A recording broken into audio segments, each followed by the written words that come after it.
So here are the edge farlands near the beginning. Now here are the edge farlands at 2 billion on the x-axis. You notice the difference? Indeed, at 2 billion the edge farlands just go in perfectly straight lines, while there are many bumps and other variations near the beginning, like the corner farlands and out this far are also akin to a super flat preset. I noticed this in the farlands videos that I watched as a kid, but only in late 2017 was it discovered to be another set of farlands, which begins around 1,004,065,920 blocks out, give or take. These are called the farverlands, and they are caused by the same cause of the farlands, but for another noise generator known as selector noise, which determines whether to use low or high noise at a given area. And they start almost exactly 80 times the start of the farlands. And this is related to the main noise scale value in customized world being 80 by default. The coordinate where the farverlands start, or the edge farverlands start, as they're called, actually varies between worlds due to the random offsetting from 0 to 256 and the fact that this noise generator increases by only 1/80th as much every block. If we dip down below, you will see that the edge variations of the farverlands coming off from the corner farlands resemble a hybrid of the edge farlands and the corner farlands.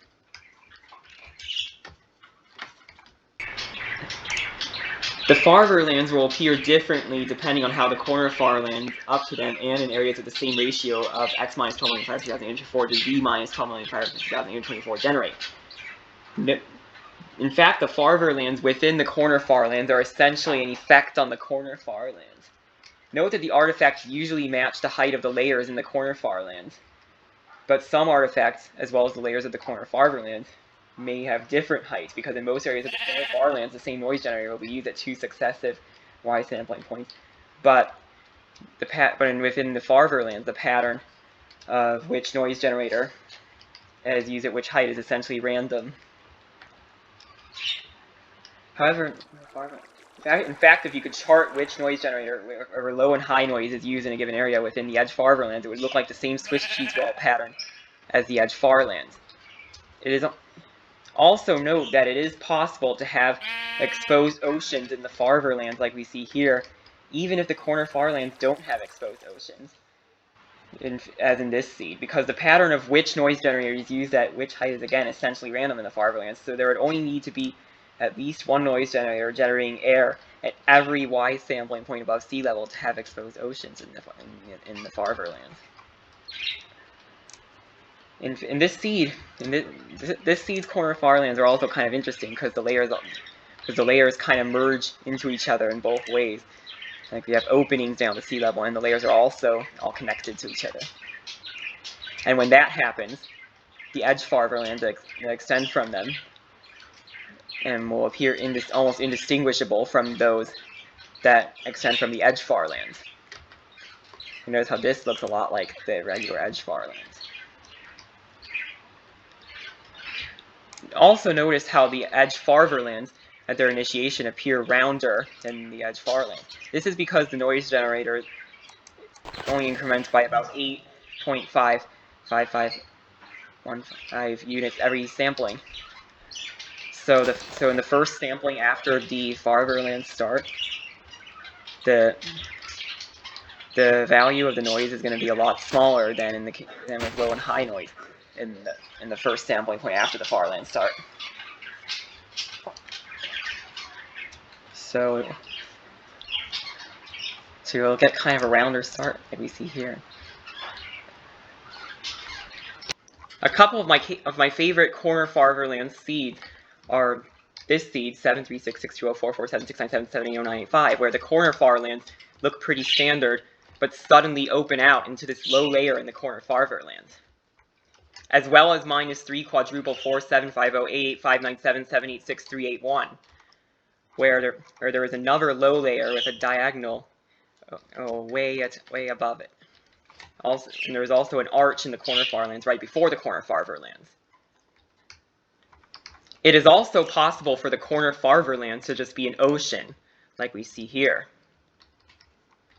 This is the same seed. This is the same seed from earlier that had the two layers over an ocean in the negatives.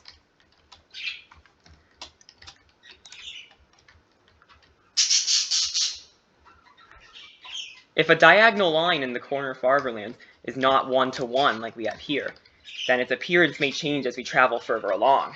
Here is the diagonal line of this same seed at 1.2 billion on the x-axis.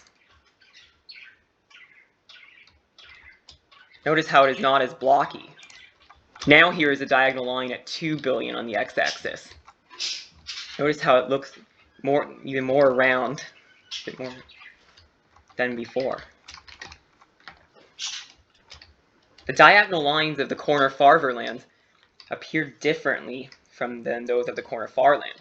The diagonal lines of the corner farlands usually appear in straight lines, whereas the diagonal lines of the corner farverlands appear either blocky or more wavy, and that's because low and high noise just calculate a noise value, whereas selector noise actually determines whether to use low or high noise, depending on whether its value is negative or greater than 1. And of course in between it is. And of course in between it interpolates between low and high noise values, but in the corner farverlands the selector noise values are going to be very large. So yeah. The corner farverlands quadrants are related to each other in the same way as the corner farlands quadrants are. The northwestern corner farverlands will have the exact same diagonal patterns that the southeast corner farverlands do, ditto of the northeast and southwest. But which side of the diagonal will be low noise and which one will be high noise will be inverted. There are also several minor shifts in the edge farverlands terrain, especially when they extend off from the corner farverlands. But those turn out to just be the diagonal lines from the original corner farlands. Additionally, if a diagonal line from the corner farlands continues into the corner farverlands, then its inverted mirror image in the northwestern quadrant will not continue into the corner farverlands there. And again, the same with the southwest and the northeast. And the reason for that is because in the southeast we see that it is using the noise generator that has that diagonal line there. But since the corner farverlands are also inverted in the northwestern quadrant, we see that it is now using the noise generator that doesn't have that diagonal line.